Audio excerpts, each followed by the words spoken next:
Lord of the Rings Online is an MMO that players such as myself continue to keep coming back to and enjoy playing 17 years after its initial release. The game's best known for its association with the world of Tolkien, adapting his books and literature by turning them into an open world game that can be enjoyed by many. For me, I've always considered the game to be about the journey, not the destination. I've created many characters since I started playing the game in 2012, but only ever once have I made it to the next level. My favourite content has always been exploring the different regions of the game. The large scale of exploration that the game offers means that there is always the opportunity to shake up your journey and take a different pathway as you level up through the game. However, in this video we're going to be looking at an alternative option to gaining levels in the game, which may give a new life to your LOTRO adventure. If you're enjoying what you see so far, be sure to give it a thumbs up and turn on notifications so that you never miss a new video.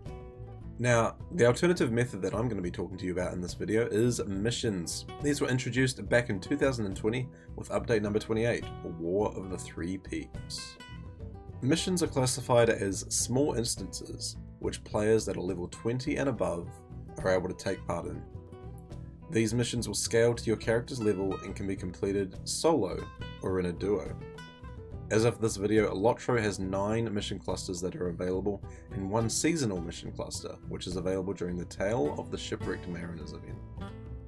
The mission clusters that can be played at any time include Before the Shadow, Missions of the Wildwood, the War of Three Peaks, assisting the Karam Ubna, which is part of the Blood of Azog expansion, Fate of Gundabad, Umbar, and the Ikaban Valley. Each cluster has different requirements to be able to access the content.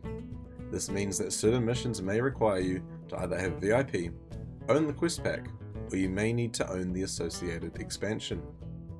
Now, you might be thinking, I have the quest packs. My character isn't the same level as the region. Does that mean I can still do the missions? The short answer to that is yes. Once your character hits level 20, they will be eligible to do any of the missions you have content access to. Upon reaching level 20, you're going to receive some in-game automatically bestowed quests, which you can then choose to accept. These quests are going to point you to either head directly to a location in Middle-earth, or to report to one of the mission recruiters. Mission recruiters are located in the major hubs of the game.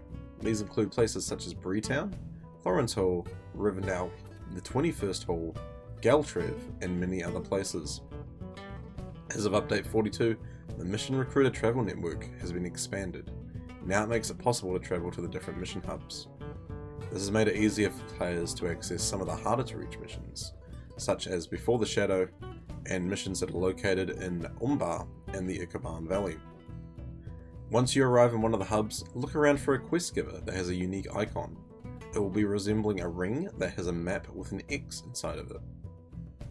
As of making this video, the Wildwood mission givers use a regular quest giver icon, so be on the lookout for an NPC named Radrill, who will be hanging out in Trestlebridge.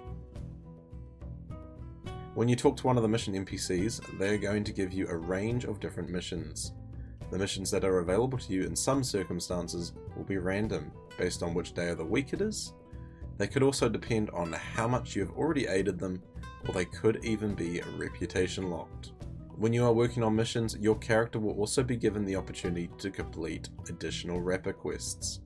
These are completed daily or weekly, and they'll give you the opportunity to earn some additional rewards, which include Embers of Enchantment, Motes of Enchantment, Enhancement Runes, Virtue XP, additional faction currencies, and more.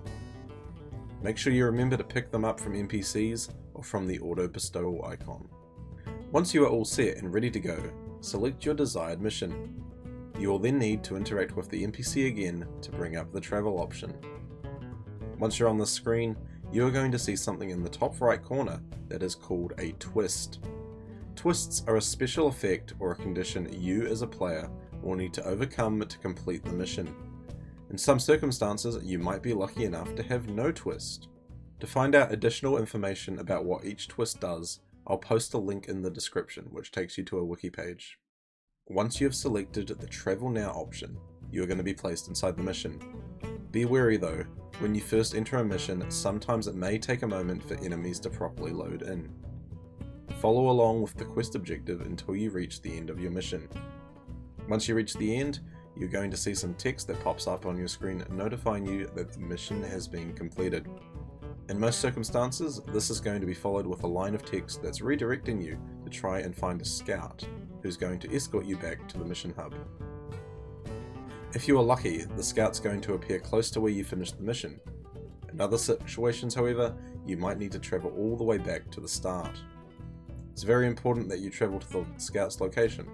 This is because completing some missions are going to provide you with a mission reward crate that will give you some bonus currencies. Players will be able to use those currencies at the respective barterers to obtain rewards, such as cosmetic pets, mounts, housing decorations, jewellery, and gear for different levels. Some of the barterers may have additional requirements that will restrict you from being able to get these rewards immediately. You may be required to have a minimum reputation level or a character level. Another type of mission that's available to players are the further adventures. These are associated with two different adventures: the further adventures of Bilbo Baggins and the further adventures of Aladan and Elrohir. Both sets of missions are able to be picked up and started in Rivendell. Bilbo Baggins missions all start and end with Celebrimbor, while the Aladan and Elrohir missions will appear in various locations of Middle-earth as you progress further. However, these can be started with Elrond. These mission types both share the Token of Further Adventure currency, which can be bartered with Celebrimbor for unique rewards that cannot be obtained elsewhere. Now, as you may be aware, a lot of the game's content can be completed as an individual or in groups. Missions have the option to be completed solo, or they can be completed in a duo. Duo missions do not require you to be the same level as your fellowship member, however, there is a procedure that must be followed to take part. Once the mission instigator starts it up, the other fellowship member will need to press OK on that pop-up. The fellowship member can then accept the same mission from the NPC and then enter using the available private encounters option.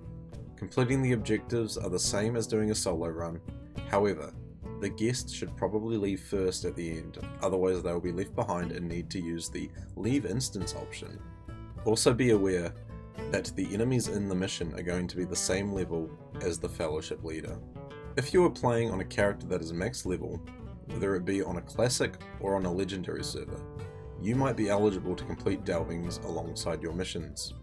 Delvings were introduced with the Before the Shadow update as a way to optionally increase the difficulty of certain missions and world instances, which will allow you to earn rewards and gear, which is roughly equivalent to what would be earned from a tier 3 raid.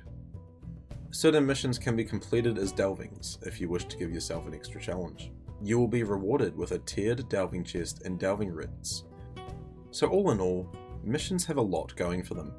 Would I recommend them as the best way to progress through the game? Probably not. Would I recommend them to players who would like a nice alternative way to level up quickly though? Absolutely.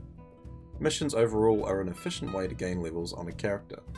Furthermore, you can earn progress towards your reward track if you are using a character that is eligible.